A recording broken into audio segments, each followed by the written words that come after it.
send us new cars and shit. But the USPS scam, man. Oh yeah, I don't. Yeah. The site looks exactly the same. The worst is when like they. I came really close to clicking on one because I actually was expecting something from USPS that day. Exactly, yeah. I was like, oh, and then I looked at it again and it was just like, this isn't what I was what expecting. you're supposed to do. And it's not. It's USPS like has a particular, like they have what is it? It'd be like USPS.org or something, right? Oh yeah, you just have to check the URL to make sure it wasn't phishing. Yeah, I checked the URL. It was phishing. Because it definitely was. So, but yeah, I was like, I clicked on it, looked at the URL, and I was like, oh wait. The best is when it's like old Facebook, like Facebook from like 2018 or like Facebook from 2009. It's like, oh, log into your Facebook account to access this link that we shared you. Oh yeah. The page is like broken. Like the Zoom is all messed up. Like Facebook would never have a non-mobile responsive website. That's one of the benefits of a password manager. Is it checks the website for you if you've associated it with the website, and it's like, hey, if your password manager doesn't show up on the page, then and you've got it properly configured, like you're probably. It's a red flag. Apple should do that with Safari. I think. Do they not? I think they do. No, because I think that like I can. Well, I mean, I know Chrome's password manager does it, so I'd be surprised. I mean, just like generally, right? Like if I go and I'm trying to like log into Google and I go into my passwords and I'm trying to select my Facebook password, it should say, hey, wait a minute. It's a bit weird. This password is for a URL that does not match. Yeah. Are you sure? Yeah. I know. It'd be like a red flag or something that raises. I know I've had one password do that for at least once, but it doesn't do it regularly. But it does. It should be like a red flag if like you've gone to the site and or at least it's a reason to check again. And is like you've gone to the site and it doesn't show because it checks against the like chase.com, not like the www, because Chase also has like Secure01. Yeah, it's the subdomains that it checks fucks it up. It'll check against like the chase.com part and say, oh, okay, this is Chase. I believe that's how it works anyway. But yeah, if it's not showing up, then it's like, hey, double check, you might be getting phished. I mean, I really think that they should go a step further and just like quickly look up the whois for the domain to make sure that it's like the person or the authorized, domain owner. I think that would be a bit, It's maybe. just another API call. It can be, but I think it'd be hard to. I imagine it would be hard to associate those to a. No, brand. what you would do is you just have like you wouldn't disable it, but you would have like a new badge or new green lock or something like that, a new secured badge. This is verified, and then for everybody who's not verified, you show the pop-up that says, hey, you might be putting your password in the wrong spot. Even if it is the real Facebook.com, if they chose not to do the verification process, then, they're going to get this message, just like Google Chrome. You remember when you used to go to a site that wasn't like HTTPS? Oh, it still does that. Yeah.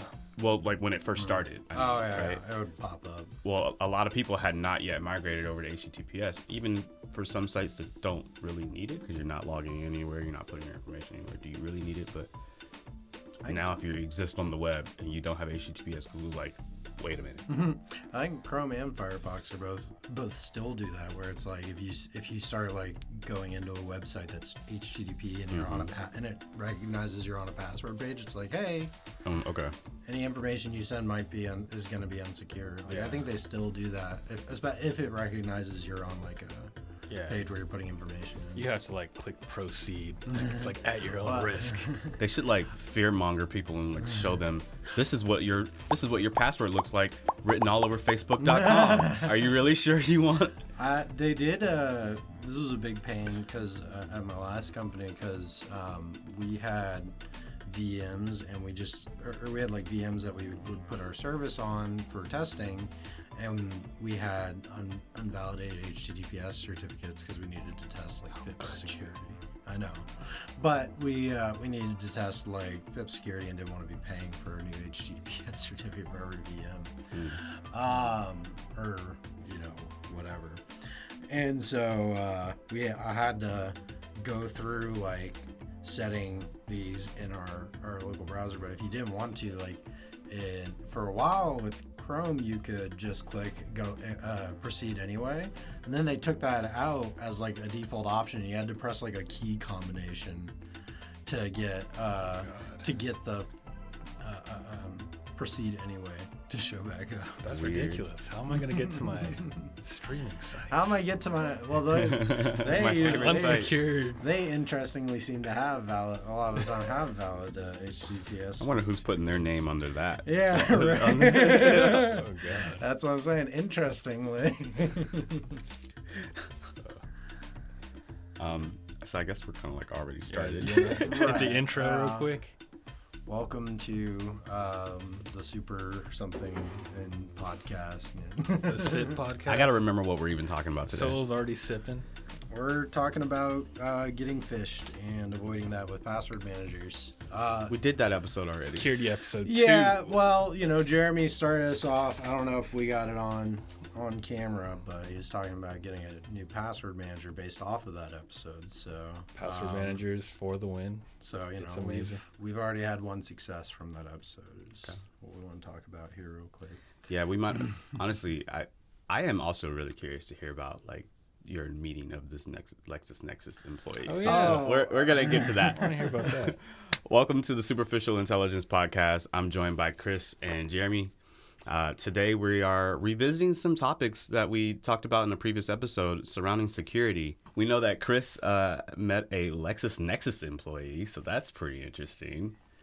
It's not as interesting as it sounds. It was. All right, tell us about it. I've been out for the last week, playing on the river, kayaking, doing stuff like that. And it was a group trip and with people that, I didn't know, but hosted by some people I knew. And I was chatting with one of them. Well, I guess maybe the earlier part of the day might be relevant. We were going down the river in the kayak, and I overheard the employee talking about how I'm going to try and be as unidentifying as possible. I imagine they don't want to be identified. Very unhappy with their current work to the point that they are considering leaving. Mm-hmm. So beyond that, that's about the extent of what I knew. I was talking to them at dinner, and I was like, "Oh yeah, so what do you?" I heard you chatting earlier. Like, what do you do? And I was being nosy earlier. Yeah, well, we're on a silent river, and they were talking. Scandalous. It's very hard not to hear things. Don't trust LexisNexis. But we were, eating dinner a bit later, and I said, "Oh yeah, where do you work?" And they said, "LexisNexis." I was like, "Oh my gosh!" And they were so surprised that I even knew what it was. Yeah, they're like, "Oh, we've been made." They're like, no one's ever recognized. They always thought, like the car company. It's so unrecognizable that you can say it, and people are like, "Oh, cool." The car company, right? Yeah. But no, I mean, they apparently there was a. They weren't originally a LexisNexis employee. They got acquired where they worked, and have just been working there since. But, I mean, it wasn't a super interesting story beyond that. I wasn't going to get too confrontational on a... Should have asked them about their practices. Like, how do you feel about... just turn this into a contentious interview over dinner. Yeah. Everyone else is, having fun. And it's like, I'm over here interrogating this. He's like, this person. This was supposed to be a vacation. I'm over here interrogating this person about why their company is unethical, or how do you whatever. know so much? Why are you? How do you live with yourself? How do you live with yourself? But so it's not nearly as interesting. It was more of a funny coincidence. Like Kush made us aware of this company like Yeah. a few weeks ago, That and you then meet 'em. immediately it feels like afterwards I've met an employee. It's kind of like when you get a new car. LexisNexis. Right after Right. you get the new car, you just Right. start seeing beetles everywhere. You know. Exactly. Now I'm gonna start running into. I'm gonna be like walking down the Publix aisle. You know, Somebody's got a LexisNexis yeah, shirt. someone's got their LexisNexis There he shirt. They got their little ID badge. Did they say like where they work? Did they work remote, like out of Atlanta? No, but they are out of Atlanta. Okay. I So believe. LexisNexis is here. I have no idea. They've got Like like I said, a I don't physical know if location. it's remote. I don't know if it was remote or. People in should be office. outside with picket fences. Picket signs, you know?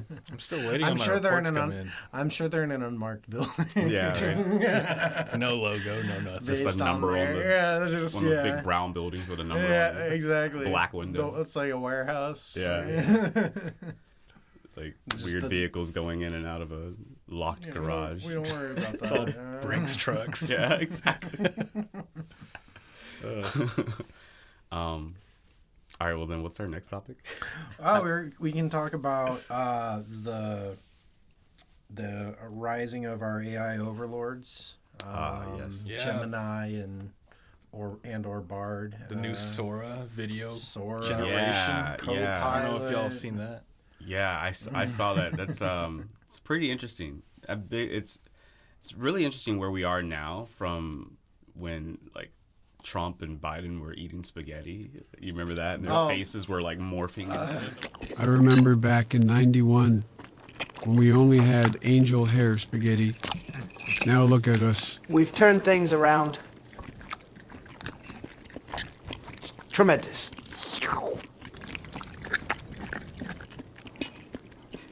What a fantastic thing. It does look delicious. We got ice cream for dessert too. Beautiful. Spaghetti is something that brings Washington together. Great.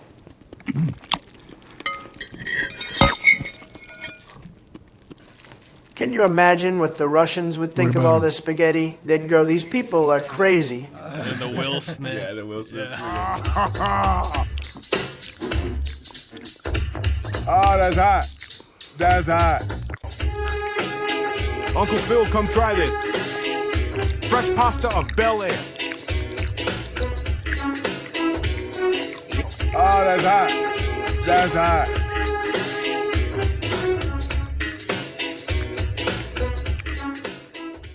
I always like the Trump and Biden or Trump, Biden, and Obama playing Call of Duty together. Yeah, that was hilarious.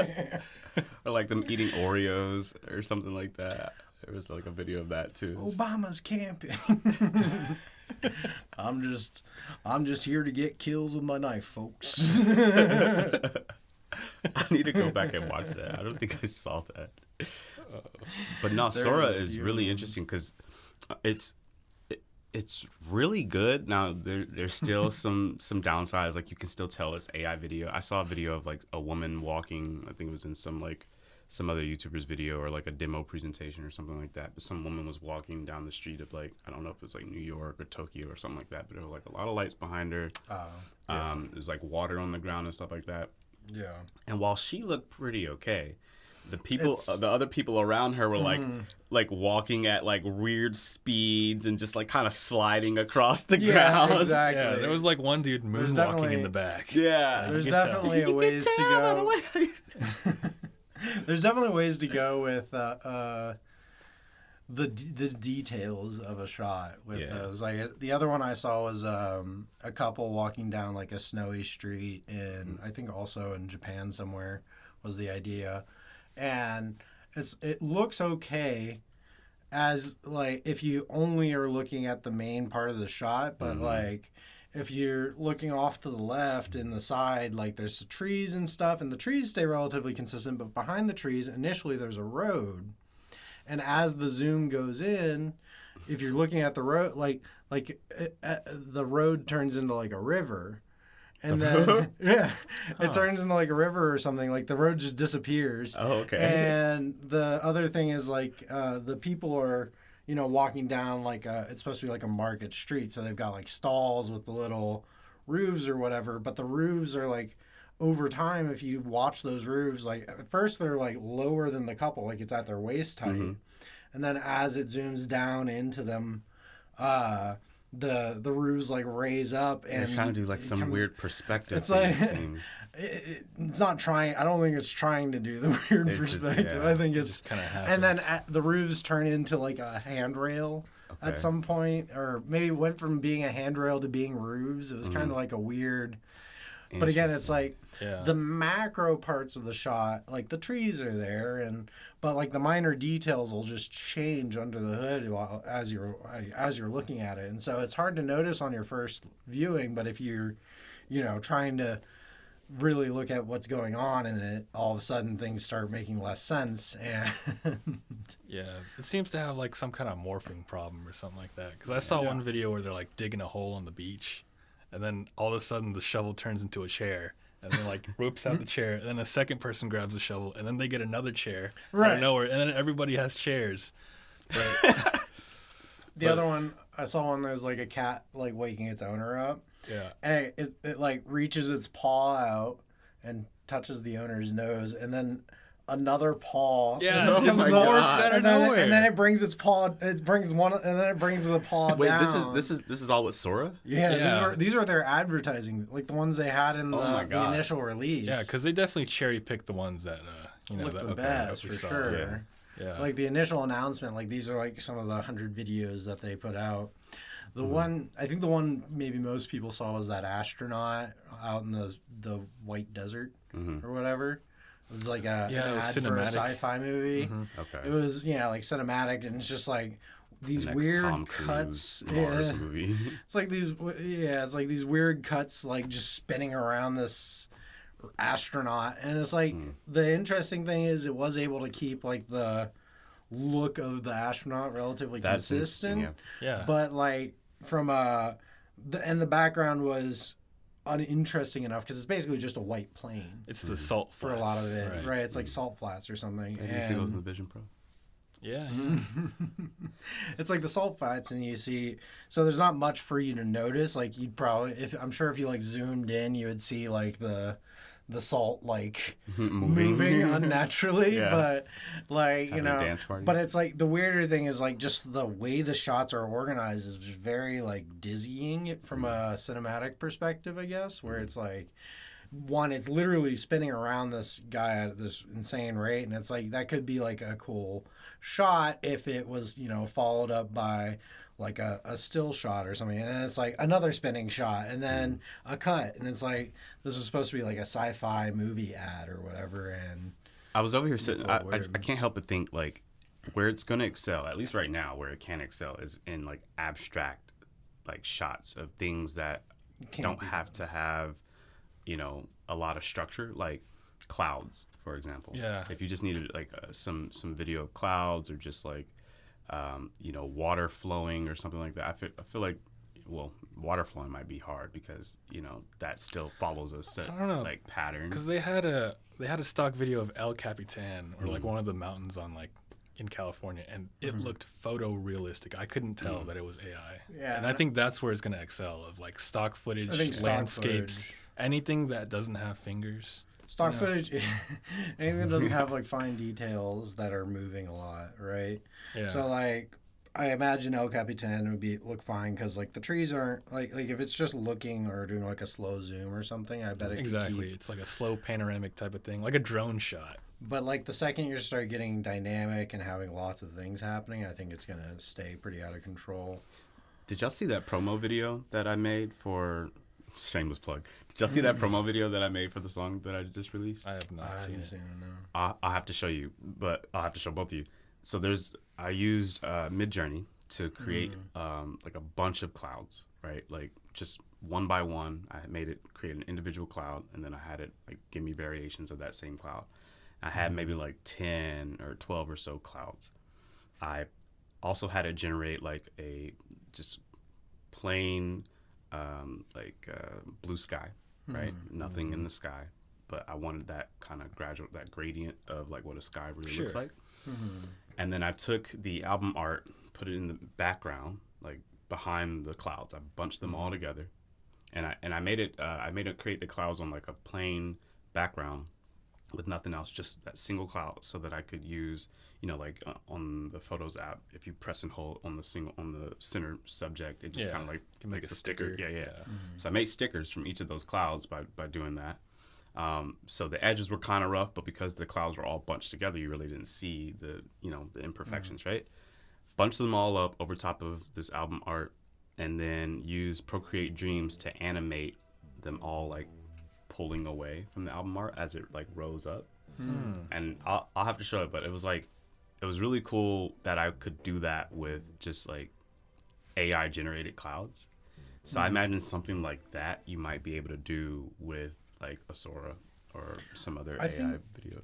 I think the ultimate like form for generative AI stuff, like LLMs and images, is going to be more supporting art or code or whatever than actually doing it. Because I think I wonder if the mic picks that up. yeah.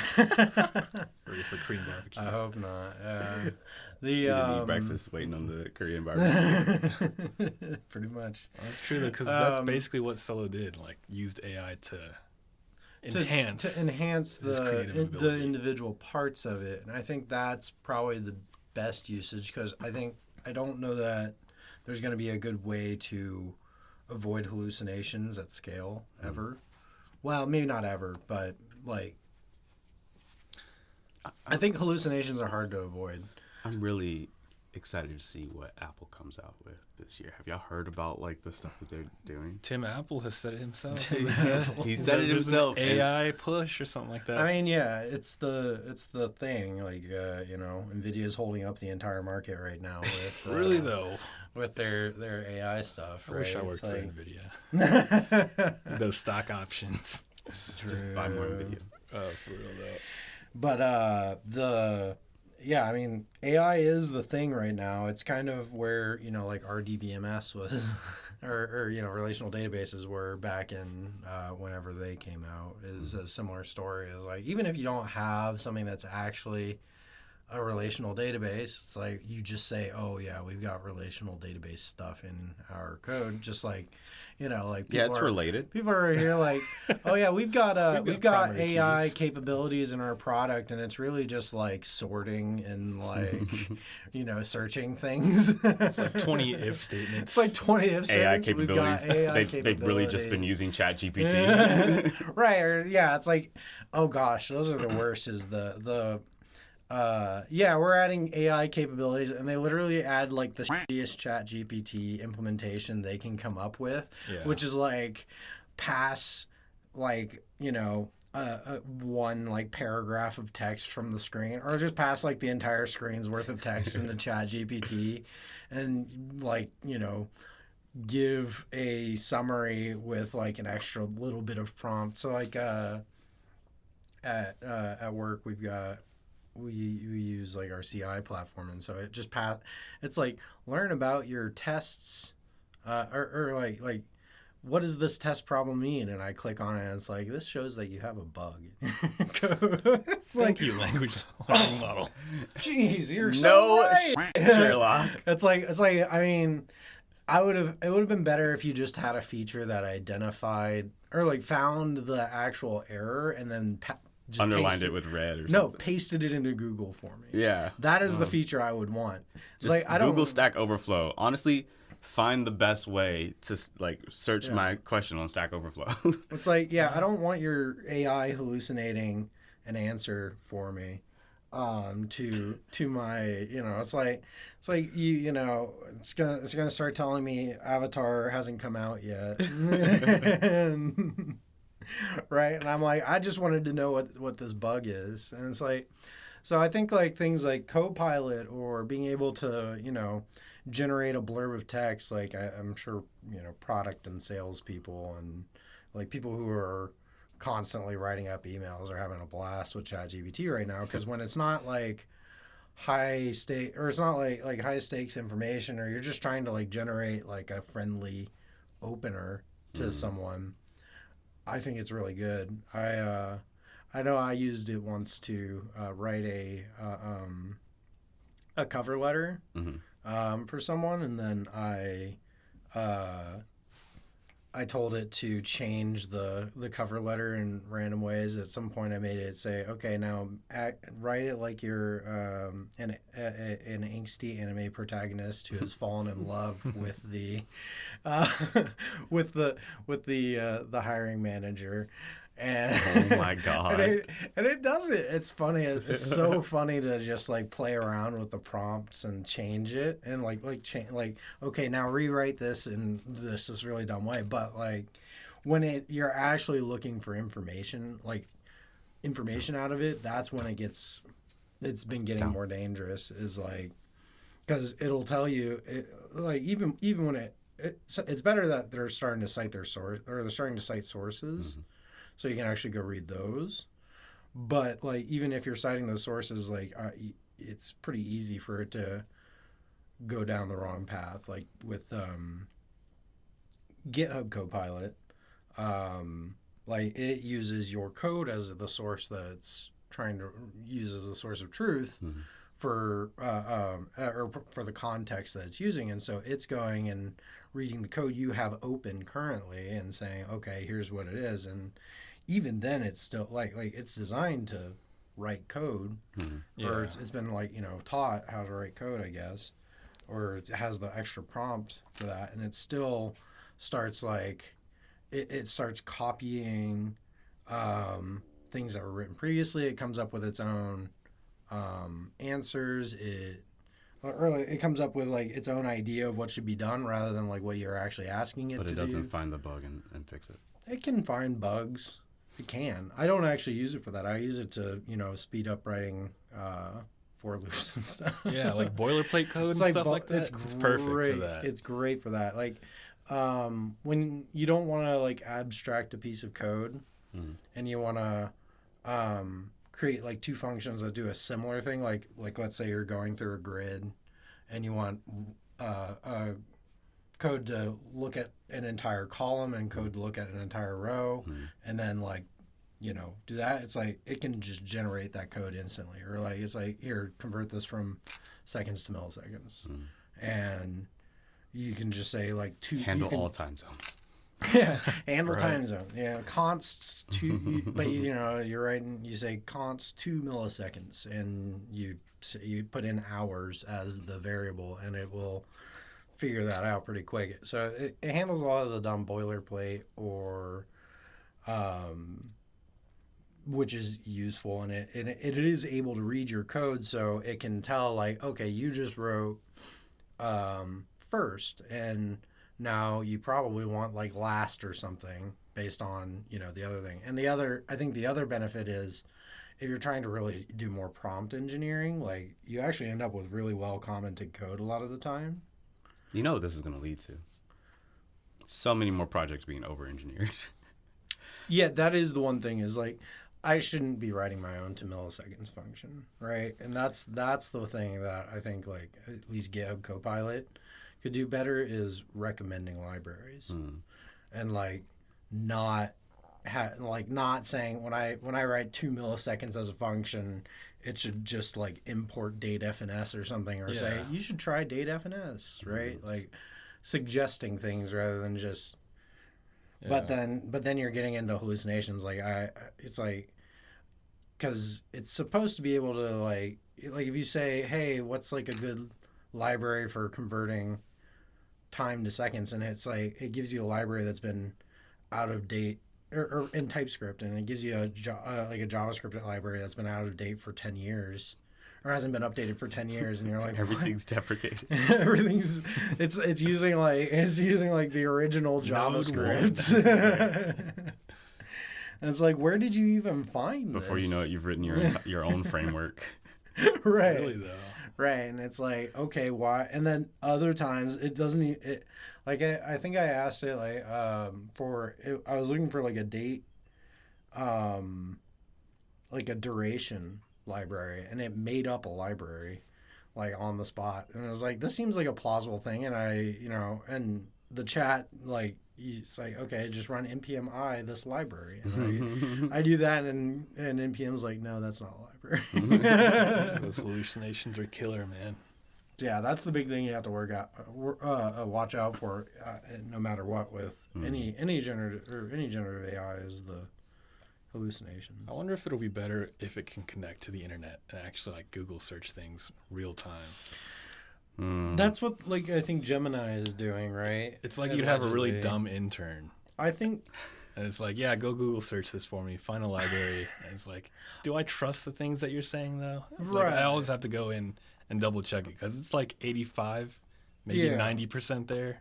I think you can get some success with summarizing a small page of information. Yeah, that's like its forte. But if I want like new information or something like that, I always have to go in and double check. I think if you're trying, I think the despite being called generative AI, I don't think it's able to create things that are net new.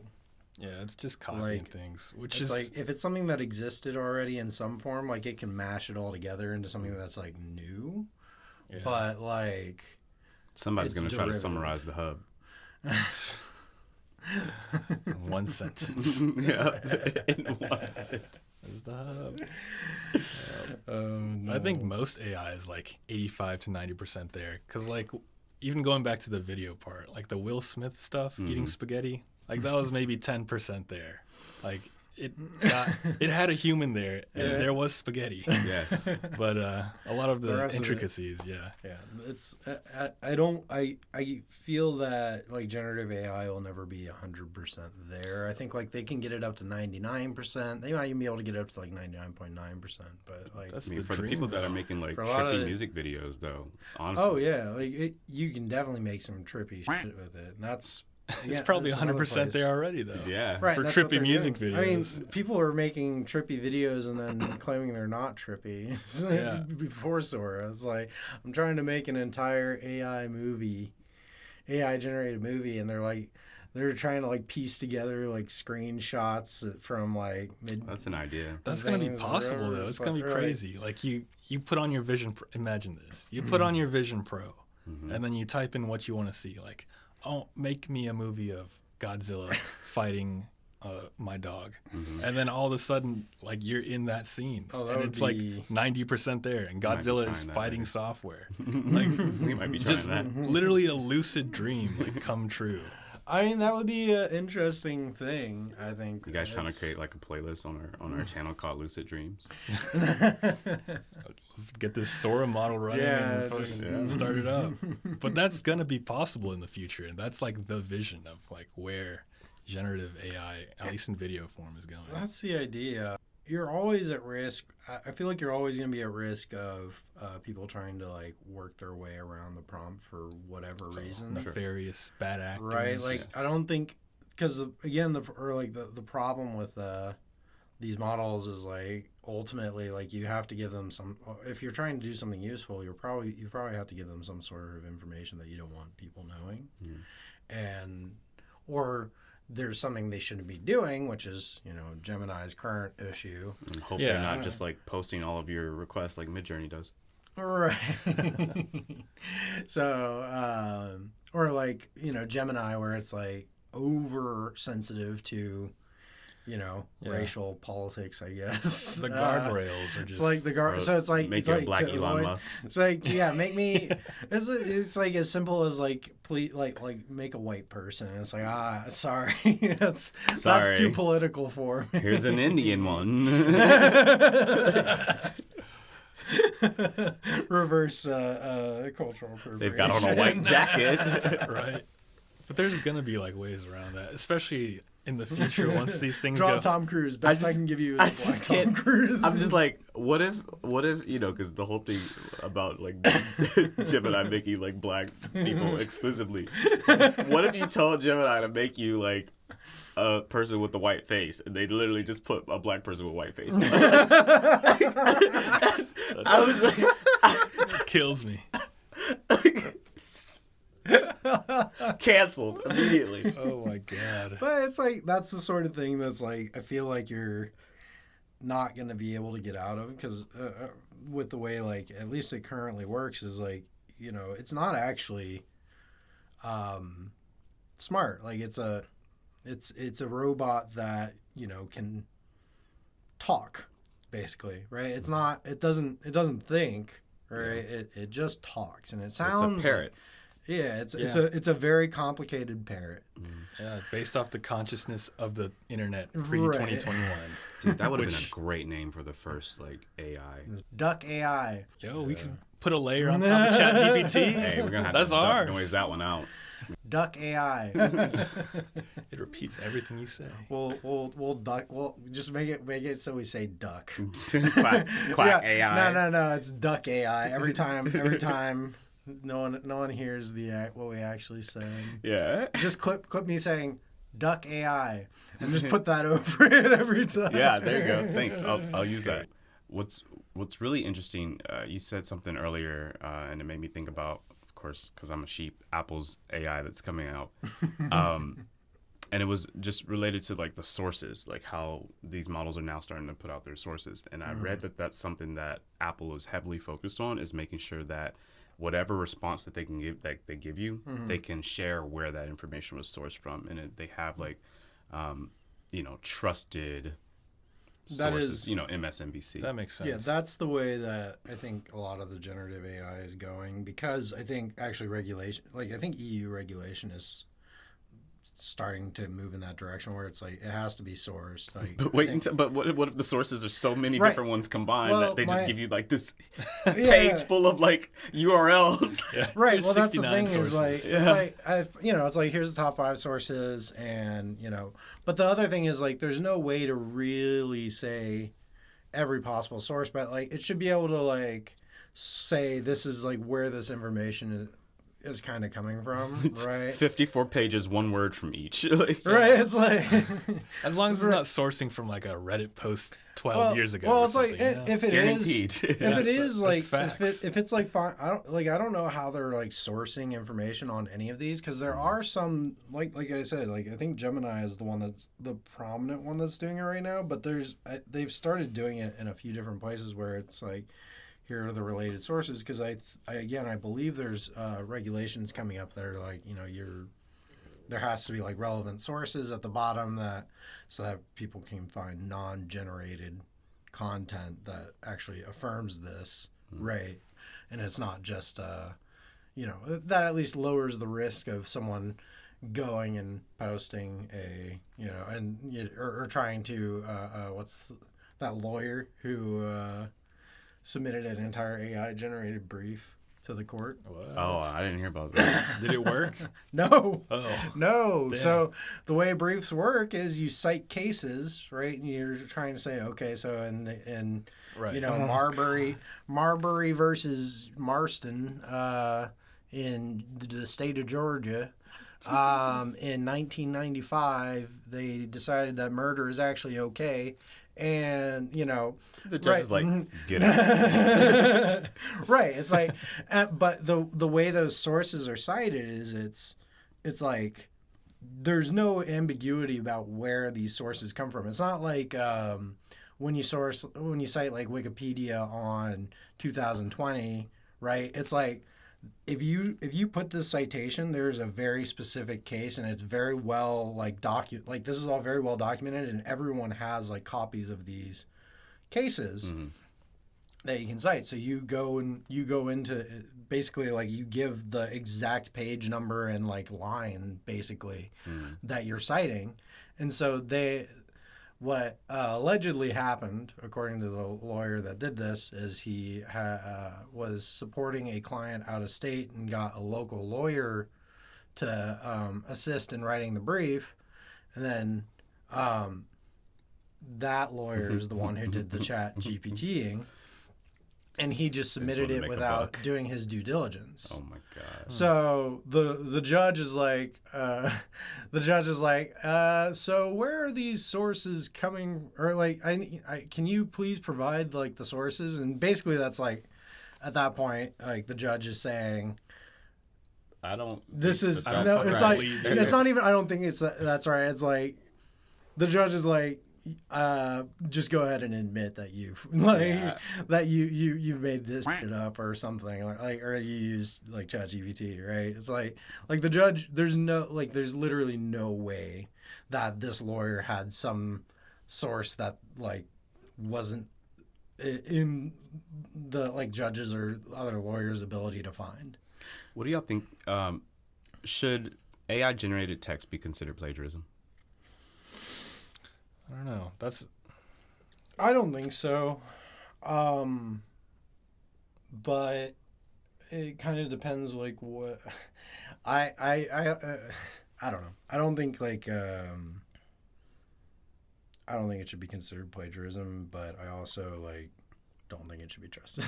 So like I don't think like you should be 100% using that content. But I also like I think this is pushing copyright / plagiarism to its limits, basically. Yeah, this is really hard to regulate, and just it being trained off of all this public information that's kind of there, like for anyone to see, but at the same time you're like consolidating all of that into like this one product that you can potentially sell to everybody. Yeah. It's like I don't think there's any art that's not derivative in some way or another. Like everyone is building off of someone. Yeah, we're building off of things that we read, you know. Right. That's it's true. like you're What's putting the difference between me and an AI bot at that point? Like even the It's code like- that we write is like I just copied it off Stack Overflow and then implemented it myself. right. Well, Like, yeah, it's all derivative. On top of that, it's like I'm a developer, so it's I steal stuff for a living. No, Yeah. They I teach don't- us I don't. developers are not supposed to write the same thing twice. Right. Yeah. So that's why I take everything from Stack Overflow. Someone's already written it. Right. I'm just it's being like, efficient. Don't repeat yourself. But It's I can like- see the but- fear there. Like But yeah, I don't think it's necessarily. I don't think it's like plagiarism. I think like you should have the right to say like don't use my stuff in models, I agree with that. especially for like art. Yeah. Yeah. I think it's more. I think there's definitely more of a. There's definitely more of like a concern if it's like generate me art in the style of X person. Like if you could take like 5 of a person's pictures and pass them into like an AI bot and say in this art style generate me this, right? Like that's where it's definitely like pushing the lines.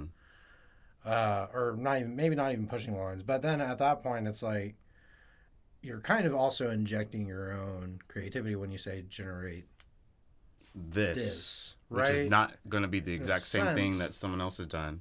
So again, like this is where you're kind of getting into like the edges of like copyright law. It's like, yeah, you can't use Mickey Mouse, or you can use Steamboat Willie now, but you can't use Mickey Mouse and But you can generate a rabbit with Mickey and, Mouse like, ears. you can't put Mickey Mouse into a World War II movie and be like, this is This is mine. this is mine. Mickey like- Mouse in a World War II movie with the sepia filter would be. That'd be sick. Just imagine Mickey Right? Mouse as a hell Hiya, diver. guys. Let's liberate some shit. I'm totally gonna generate Mickey Mouse and Helldivers. Yes. Grenades out. For liberty. It's like that's like distinctly against copyright law and plagiarism laws or whatever, but on the other hand, like, is it like this is where you get into also the morality of copyright law, but I think place. there's certainly a gray area, and I think that there needs to be instead of this blanket saying, hey, yeah, if it's AI generated, it's plagiarism, or if it's AI generated, it's not copyrightable. I feel like you should be able to provide the exact prompt that you use and allow that to be scrutinized. Because if you just like gave a single sentence and it just generated all this and then you just took that, versus if you did the character building, if you did the background, and then you had to generate something, and then you constantly work back and forth with the model to continue to build on top of that, rather than just write me a book, yeah. like that. I feel like should be at least considered copyrightable. Yeah, and that's kind of another thing is like when it's AI generated content, but then you took like I used an AI generated cloud, and then I put and then I used that to make a video, my make video, an animation, right? yeah. An animation like. Does Well, I that think make that is copyrightable. That should be copyrightable in that sense. But then like, where's there's like a dividing line at some point. It's I like can't okay, copyright that individual cloud, Right, but I you can can't- copyright the finished product. A combination of Yeah. the things. Yeah. Yeah, and so like, and especially with like code, it's like I was saying, like you can't get an AI to write code like at like a really large enterprise scale. Like you can get it to write like a simple, stock API or whatever, and you can probably get it to do the individual parts if you're really dedicated to just not learning how to code. You can probably get it to do what you want it to do eventually. And at that point, like, it's like, okay, yeah, maybe this is all AI generated, but like, at every step of the way, I've been passing these prompts in to direct the AI. Like, let's suppose I didn't write any of the code, and all I did was like write comments to tell Copilot what to do here, and I said, okay, no, you need to do this here, you need to do this here, and until I got it just right. Is that like sufficiently advanced? Because technically the AI generated the whole thing. I just gave it. But you're the directions whole instructor. way. Yeah. It sounds like it's the amount of effort that you put in. Yeah. Like the amount of human capital that's been put into this product is affecting how we look at the way that it could be copyrighted or not. I think everything The should just be creativity open is still source. from you. I think everything should just be open source. Life would be better. I want to put Mickey Mouse in a war movie. I mean, you can. For your... I can. I'm just gonna get DMC. Not if it's regulated. That's the other question. Like, You upload that to Vimeo.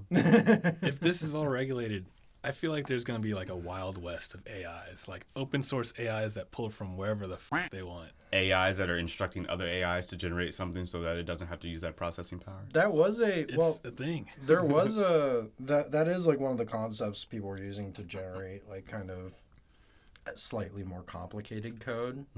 Was I saw someone who's like but what they ended up making was like the snake game, which you can do without, like, people have demonstrated being able to do without that. But it was they used different AI, or they used like multiple AI like instances, I guess, like and made it in the form of like a workplace. So they had like engineer AI and QA AI and CEO AI. So like the CEO is the one that's kind of, and the CEO AI would be the one that's responsible for kind of reiterating the idea so that it's not, they're like, to keep the ones that are generating a lot more text on task. And then the QA ones are looking at the code and then saying, okay, that maybe that doesn't match or something. And eventually you kind of end up with a working product was the idea.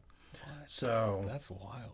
but it like passes, like it passes around. So it's like, okay, you tell like the CEO, like, I want a snake game that does X, Y, and Z, and then it passes through the programming AI and then goes over to QA, and QA somehow runs it. That's the one thing I didn't quite understand. I don't know. But the idea was interesting. When ChatGPT can start creating resources on the internet, just start spinning up EC2 instances to like run things. Amazon's going to be on that. They're going to have like their AI helper on the side. if they're It's like, not you want me to on- spin up an EC2? How big? But that No, it's gonna be the largest. They're just gonna trick the default AI. largest. The default is the largest, so that every AI Yeah. is like It just bumps the cost all the way up. drastically overspending. I thought you wanted to scale. But that's I want really to scale my interesting. snake game. But ultimately, all they ended up like they didn't get much past like basically a snake, which like the GitHub's like CEO was able to do on stage for the most part, or CTO or something. Have y'all ever like used AI, use like ChatGPT or something like that to make it build your prompt. Like, have it say like, help me build a prompt to instruct an AI model to do X, Y, Z. No, I haven't. not. But that would be. I feel like at some point, like, I don't know if you've ever seen like there's some streamers who do like AI like D&D games or whatever. That makes sense. AI, An like, AI DM would be well, amazing. it makes sense until like again like at some point, or like they made a Napoleon Bonaparte AI that played chess, right? Or they're like, you're Napoleon Bonaparte, and we're gonna play chess. Or we're gonna play chess. So you tell me your moves, and then I'll tell you my moves. And then he had a board off on the side, and he was like, "Okay." And so the AI's like just making up moves, right? So it's like, Hallucinations are back. right. So like at some point, like no matter like at first, it's like for the first couple moves, like it's like, okay, yeah, pawn, like it moves a pawn, which is fine because that's like basically the start of 90% of chess games or whatever. It's like moving a pawn, and then that's like, okay, and then it moves a second pawn after you move a pawn. It's like, but as soon as you're outside of like a relatively standard opening, right, it's like, okay, my queen teleports and kills your king. It's like It needs that QA AI on the side or something. yeah. I just imagine instructing ChatGPT to like build its own prompt just creates like a circular dependency and just crashes before your eyes. It'd be cool if it could do that. Prompt and then just yourself do it.